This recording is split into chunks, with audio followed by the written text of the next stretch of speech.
Today we started chapter 7 called Leaping Lizards, a Glacial Gecko. When Amelia Bedelia finally got home, Roger was already waiting. Sitting on the doorstep next to him was a plastic cooler. "You didn't have to bring your own refreshments," said Amelia Bedelia. "We have cold drinks."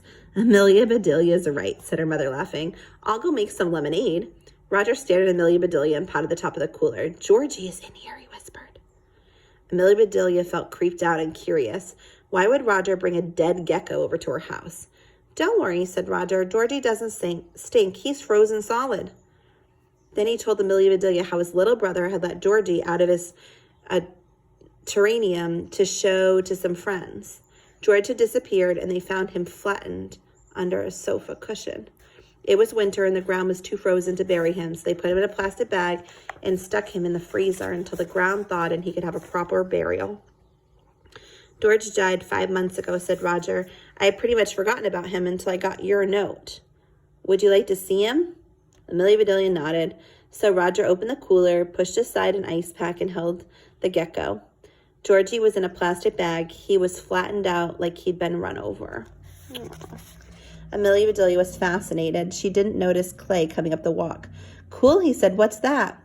"That's more than cool," said Amelia Bedelia. "It's frozen." "It's Georgie," said Roger. "I never got a chance to bury him. He's a gold dust day gecko from Madagascar." Amelia Bedelia didn't know what to do. She'd imagined having a zoo, not a museum. "This is amazing," said Clay. "We can make a sign that says he's a reptile. And that even though the word dinosaur means terrible lizard, he is not a dinosaur. We could say George is an ancient lizard that fell into a glacier and was perfectly preserved to this very day. We can write that he liked to eat all kinds of insects and bugs," said Roger. "Even the flu?" asked Amelia Bedelia, "because that would be great." "Let's freeze him in a block of ice," said Clay. "He'll be our main attraction." "I'll put him in our bird bath," said Amelia Bedelia. She was beginning to see the possibilities in this idea. "Georgie will be on a pedestal, and it can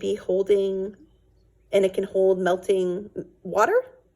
George looked relieved. "Once he thaws out, we can bury him."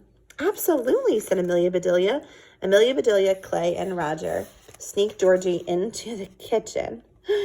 They were about to fill the plastic bag with water when they heard Amelia Bedelia's mom coming. They resealed it and tucked it into the back of the freezer behind a bag of frozen peas. Ugh. Gross. That night, everything for dinner was so fresh, so the freezer door stayed shut. Amelia Bedelia had already told her mom why she had to stay late at school, but during dessert, she told her father too. "You want to build a zoo?" asked her father, "with real animals?" "Just pets," she replied, "like, finally. And Joy has a rabbit and Penny has a mouse. Lots of kids in my class have pets. Plus, we'll probably use some stuffed animals." "You started to tell me this the other day, didn't you? So that's why that snake was in our backyard," said her mother. "A snake in our backyard?" said Amelia's father. "Forget it." "Oh, Daddy, please," said Amelia Bedelia. "It's a really big deal. We'll have games and rides, too." "Sweetie," he said, "building a zoo is complicated. It would be different if you'd done some planning." Amelia Bedelia excused herself and ran to her bedroom. She returned with her notebook. She showed her parents the plan for her zoo. It included everything from the rope swing entrance to the bird bath glacial display. All the animals and exhibits were organized into habitats. I'll show you this in a second. All right, so here is her plan. It's called My Backyard AZ after Zoo. So here's the rainforest. Jump like a kangaroo game. Swing like a monkey. Other animals go here. Pet alley. Danger piranhas. November. Enter. Here is the hibernation tunnel. Here's another rope swing. A vegetable garden with Georgie, who's going to be dead in the middle of the bird bath. There's the garage. Enter here.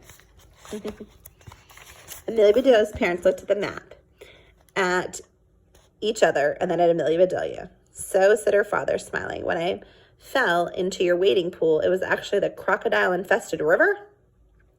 "Uh-huh," said Amelia Bedelia. "Sorry, and my herb garden will be home to a big cat?" asked her mother. "Yep, but it never moves," said Amelia Bedelia. "It won't bother anything."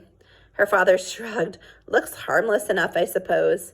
"And you did a great job of planning," said her mother. "Let us sleep on it, and we'll let you know in the morning." Amelia Bedelia handed her notebook to her mother. Just don't sleep on it too much, she said. If it gets wrinkled, I'll have to do it over. And she's thinking her work's going to get wrinkled. Do you know the idiom, we'll just sleep on it? Sleep on it means that we need some time to think about it overnight, and we'll make a choice in the morning. It doesn't mean you actually sleep on something. Amelia Bedelia put on her pajamas and kissed her parents goodnight. She lay in bed looking at the sweet squirrel monkey perched on her windowsill. She loved her gift, and she felt really lucky to have good friends at school. She could just see the reflection of the monkey in the glass. 2 monkeys are better than 1, she thought. She was about to turn off her lamp when she noticed that her monkey had lost his reflection. That's odd, she thought. Then Amelia Bedelia's own animal instincts kicked in. She got out of bed and rummaged through her backpack. Where was that extra banana her mother always packed? Got it. She raised her window and set the banana on the ledge. Leaves rustled in the tree nearby as she closed the window. Back in bed, Amelia Bedelia whispered, "Good night, little monkey." Looks like the runaway monkey is hanging out with her. Next chapter is called Pet Peeved. See you tomorrow.